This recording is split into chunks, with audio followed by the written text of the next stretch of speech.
The last part of this project is using and finding anything that's between two colors that are across each other on the color wheel. All right, so what this is called is complementary colors. For example, we have blue here, and across the color wheel from it is orange. These complement each other. Same thing goes for here. If we have red and we look across the color wheel, we find green. All right. If we look at yellow, our primary, and we look across the color wheel, we find violet. So these color combinations are called complement. They complement each other.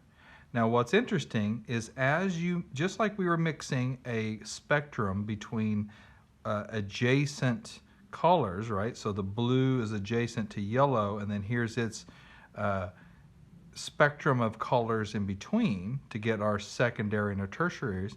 We can find a range that's between our complements to find a range of browns and neutral colors.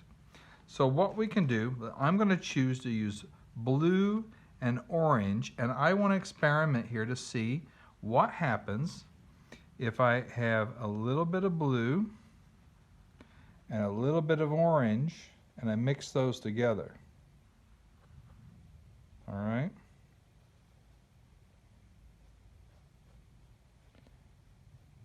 A little more blue. What you end up getting is a type of brown. All right. So depending on how much blue or how much orange, I'm going to get a brownish gray color. This is how you find neutrals. So I've got a pretty equal amount of those two colors, and therefore what I have is a very neutral gray-brown. It's a very plain central color, right? So if I were to add more blue to that same range, I'm going to kind of show you. You can see how it's going to go more in that direction of, it's again still a brown, sort of a gray-brown, but it's more on the blue side. Whereas if I'd gone the other direction with the orange, same color combination, blue and orange, I can get an interesting brown color that is definitely more on the orange side. Look, I've got one of those hairs popping off the thing again. All right. So this is a good way to find colors in between that are more on the neutral side, more earthy colors, right? So this is more orange. This is more very neutral, almost a gray. This is more of a blue-gray, all right? So these are our complementary colors, and it works with any color range. So if I went with red and green, I could find this exact same neutral, and as I bled out from them, I can get more of a green neutral color and a more of a red neutral color, all right? It works in all directions. It even works across with such red, violet, and yellow, green, for example, would be complements.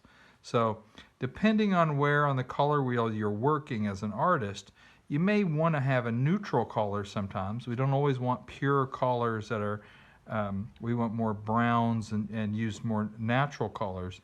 We may need to take a color like violet and tone it down, bring it more down in its intensity by adding its complement. Bringing a touch of yellow-orange into our blue-violet was going to make that blue-violet a little more neutral. Same thing with violet. Maybe our violet's too strong. We need it to be a little more subtle. We might add a touch of yellow to kind of bring its value down just a little bit. So this is just to show you a little bit about how complementary colors are used in artwork. All right. That concludes this project. So start off by creating using your primaries of blue, red, and yellow, and put it in a triangle pattern. Find your secondaries, which are equal distance between them. So it'd be violet, green, and orange.